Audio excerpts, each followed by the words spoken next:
Positive Thinking with Action, How to Fight Back Against Negative Thought Patterns and Win at Life. Written by Michael Sloan. Narrated by Eddie Leonard Jr. Introduction. Oh, don't worry about it. You just need to think positively. Have you ever heard those words and felt a frustration at that phrase? Do you sometimes feel a deep urge to smack cheerful people around? With all the gurus, positive thinking experts, and hippies out there who tell us that all we need to do is think positive, it's surprising that so many of us are still stuck in our negative thought patterns. Or is it? One problem with all the people out there who say that we should just think positively is that they just tell us what we need to do. When it comes to how we can do it, we're often left without any information. Well, today is the day we change that. Because today we're here to talk about thinking positively with action.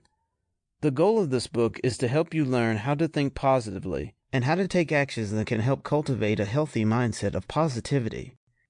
We're not here with stock phrases, feel-good advice, and simplistic mantras.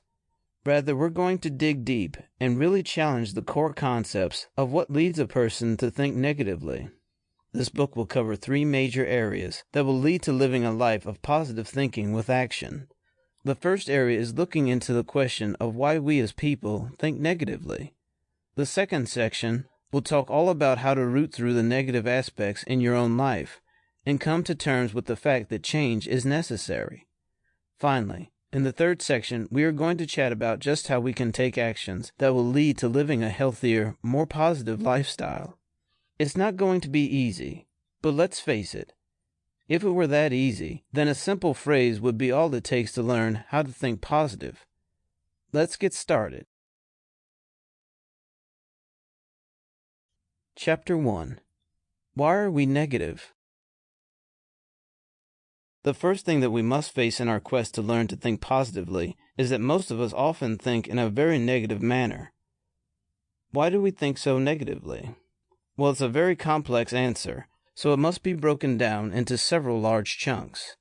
For the most part, our negative thought patterns stem from previous experiences, things that have shaped us in such a way that cause us to think negative things.